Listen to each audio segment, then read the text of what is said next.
Merci, Monsieur le Président, Monsieur le Ministre, mes chers collègues, Monsieur le rapporteur, chers collègues Jean-Baptiste Blanc, pour notre rapporteur général Jean-François Husson et mes chers collègues.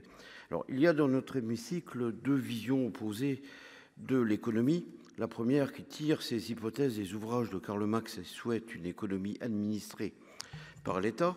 La seconde vision qui, je l'espère, pour la majorité d'entre nous, est celle d'une économie qui s'exerce librement dans un cadre juridique qui permet la juste concurrence.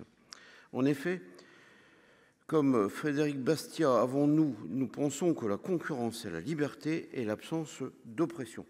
Ces deux visions de l'économie ne s'affrontent heureusement en France que dans les discours, puisque nous vivons dans un pays qui essaie de respecter la liberté d'entreprendre.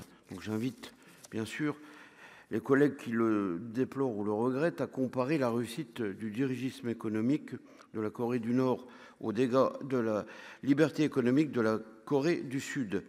Comme vous le savez, les entrepreneurs français sont écrasés par les impôts, les taxes, les contributions sociales, c'est souvent rappelé, au point que le fonctionnement normal d'une entreprise qui vient d'être créée ne peut être atteint qu'au prix de ristournes fiscales.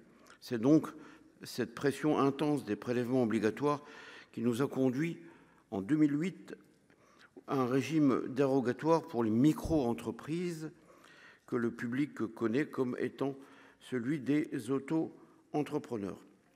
Ce régime est accompagné de mesures fiscales et sociales dont une exemption du paiement de la TVA pour les petites entreprises dès lors qu'elles réalisent un chiffre d'affaires annuel inférieur à des seuils déterminés.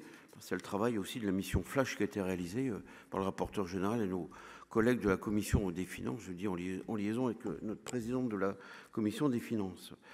Sans cette exemption d'impôt, nous aurions tout simplement moins, voire pas de micro-entrepreneurs et de petites entreprises. Nos collègues l'ont aussi rappelé avec aussi leur importance, le soutien nécessaire.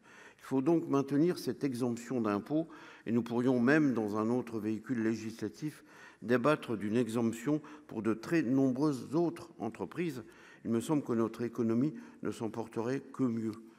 Pour autant, il faut reconnaître que l'introduction du régime de micro-entrepreneurs et de la différence fiscale a également créé des distorsions de concurrence que nous pouvons regretter et qui sont la cause de ce texte. En effet, le secteur du bâtiment, à l'instar aussi des fédérations, de la CAPEB, on était aussi beaucoup localement alertés. Ce secteur particulièrement touché par un phénomène qui ne s'est heureusement pas encore trop répandu dans les autres secteurs. Dans certaines entreprises artisanales, des salariés sont appelés à démissionner de leur poste pour être réembauchés sous le régime des micro-entrepreneurs. Ce commun accord entre employeur et un ex-employé n'a qu'un seul objectif, profiter à la réduction d'impôts et de cotisations. C'est donc le retour des tâcherons du bâtiment payé à l'acte la journée ou la prestation et qui ne bénéficient pas des amortisseurs sociaux du salariat. C'est aussi un déséquilibre de la concurrence entre entreprises du bâtiment qui recourent au salariat et celles qui utilisent ce salariat déguisé en bénéficiant abusivement des baisses de fiscalité offertes aux micro-entrepreneurs et petites entreprises.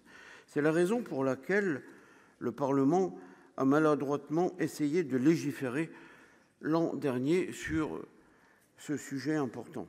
Mes chers collègues, mettre en péril des dizaines de milliers de micro-entrepreneurs pour assainir la concurrence dans un seul secteur n'est pas souhaitable. C'est la raison pour laquelle la suspension de la réforme votée lors du PLF pour 2025 est nécessaire. Nous aurons l'occasion de débattre dans un autre véhicule législatif du dispositif qui nous est présenté par le gouvernement pour lutter contre le déséquilibre concurrentiel dont souffre le secteur de la construction.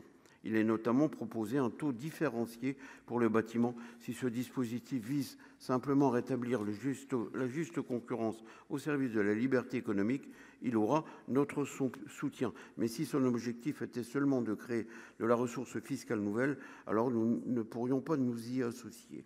Pour ce qui est aujourd'hui de rétablir le droit commun, les sénateurs du groupe Les Indépendants voteront cette proposition de loi. Je vous remercie. Merci, chers collègues. La parole